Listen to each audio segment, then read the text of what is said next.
प्रदेश में राज्यसभा चुनाव में कांग्रेस को मिली हार के बाद राजनीतिक संकट के बीच पूर्व मुख्यमंत्री स्वर्गीय वीरभद्र सिंह के पुत्र व लोक निर्माण मंत्री विक्रमादित्य सिंह ने मंत्री पद से इस्तीफा दे दिया है। शिमला में पत्रकारों से बातचीत करते हुए विक्रमादित्य सिंह ने प्रदेश की सुक्खू सरकार से नाराजगी जताते हुए कहा कि सरकार द्वारा बार बार उनका अस्तित्व मिटाने और आवाज दबाने का कार्य किया गया। उन्होंने कहा कि सरकार द्वारा हमेशा विधायकों को नजरअंदाज किया गया, जिसका खामियाजा कांग्रेस पार्टी को हार का सामना कर भुगतना पड़ रहा है।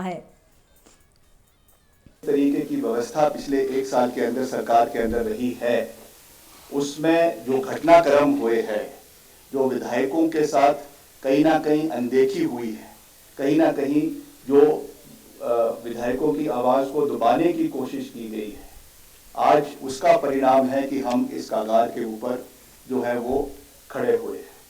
प्रदेश के अंदर जो फिस्कल मिसमैनेजमेंट हुई है वो हमारे सामने है, जो गवर्नेंस सरकार की रही है वो हमारे सामने है, और मुझे लगता है कि उसकी वजह से आज हम इस परिस्थिति के ऊपर आकर खड़े हुए हैं।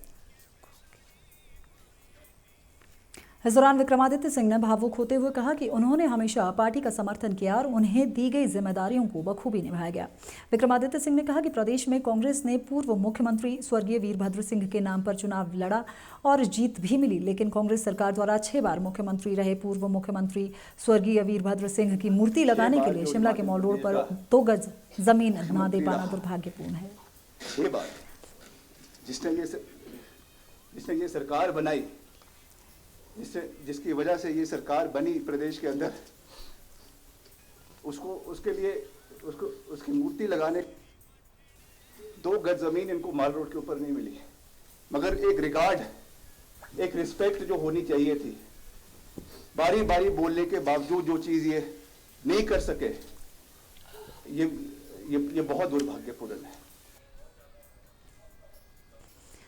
हिमाचल में राज्यसभा चुनाव में जीत के बाद जिस तरह से प्रदेश के राजनीतिक समीकरणों में बदलाव आया है, इस पर अधिक जानकारी दे रही है हमारी संवाददाता हेमलता। जी हेमलता, ऐसे में जब प्रदेश की राजनीति का बड़ा चेहरा और कांग्रेस पार्टी के मंत्री विक्रमादित्य सिंह ने मंत्री पद से इस्तीफा दे दिया है, उनका अगला कदम क्या हो सकता है? वहीं 6 विधायक जो है वो बागी हो गए थे, बगावत के जो सुर है वो काफी प्रचंड है, और वहीं सीएम सुक्खू ने आला कमान से जो है इस्तीफे की पेशकश की, उनकी खबरें आ रही है। इसको लेकर क्या कुछ अपडेट है? जी प्रियंका, देखिए, हिमाचल प्रदेश में व्यवस्था परिवर्तन की जो सुक्खू सरकार के खिलाफ विरोध की हवा चली है, उस हवा में मंत्री जो है कैबिनेट मंत्री विक्रमादित्य सिंह ने इस्तीफा दे दिया है। ये भी एक बहुत बड़ा झटका सुक्खू सरकार के लिए है।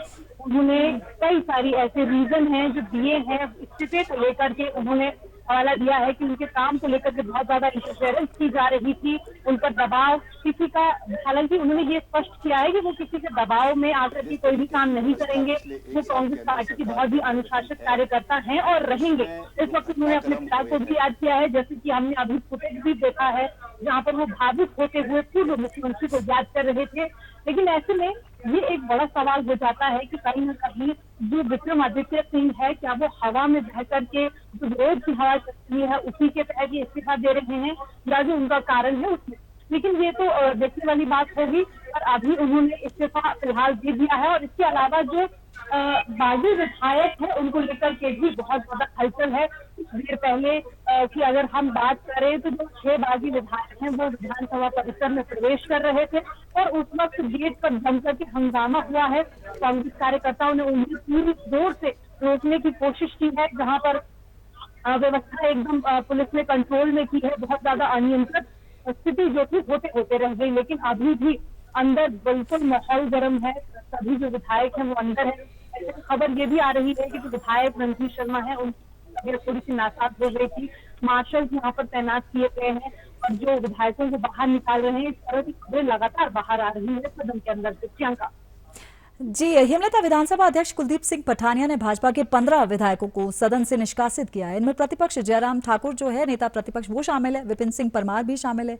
इसको लेकर क्या कुछ अपडेट है? बिल्कुल बिल्कुल, देखिए, सदन की कार्यवाही जैसे ही शुरू हुई, पक्ष की तरफ से एक प्रस्ताव लाया गया जिसमें उन्होंने ये हवाला दिया है कि जो सदन की कार्यवाही है उसको, उसमें जो अनुशासन है उसको भंग किया गया है। प्रशासनिक विंग का परिचय दिया गया है और ऐसे में जिन सदस्यों के नाम उन्होंने लिए हैं उनको जो है ध्वनिमत से जो प्रस्ताव है वो पारित हुआ है और 15 लोगों को निष्कासित किया गया है। इनमें बहुत सारे ऐसे जो विधायक हैं जो काफी ज्यादा स्ट्रॉन्ग रखते हैं विधानसभा में। भी बात रणधीर शर्मा की जाए तो वो अपनी बात को बहुत ही बेबाकी से रखने के लिए हमेशा से जाने जाते हैं और ऐसे में नेता प्रतिपक्ष का नाम जो है सूची में सबसे ऊपर है। तो इनका जो निष्कासन है और इसके साथ साथ ही जो बागी विधायक हैं, ये सारी चीजें एक साथ होती जा रही है, लेकिन धीरे धीरे स्थिति स्पष्ट होगी क्योंकि अभी फिलहाल कुछ भी प्रेडिक्शन करना सही नहीं है। और जैसे जैसे समय ढलता जा रहा है वैसे वैसे परिस्थितियां क्लियर होती जा रही हैं और आला हाईकमान जो है बैठ करके यहाँ पर बैठक कर रही है जो कुछ पिछले 2 दिनों में वाकया हुआ है उसको लेकर के। लेकिन स्थिति धीरे जैसे स्पष्ट होगी तभी सारी चीजें सामने आएंगी। प्रियंका जी बिल्कुल हेमलता, जिस तरह से सुखविंदर सिंह सुक्खू की आला कमान से जो है इस्तीफे को लेकर खबरें आ रही हैं और वहीं जो है ये विक्रमादित्य सिंह एक बड़ा चेहरा प्रदेश की राजनीति का मंत्री कांग्रेस सरकार में, उनका इस्तीफा कांग्रेस के लिए कहीं ना कहीं जो है सरकार को सत्ता में रहने के लिए जो है एक चिंता का विषय बनता जा रहा है। बढ़ते हैं अगली खबर पर और हेमलता आपका तमाम जानकारी के लिए शुक्रिया।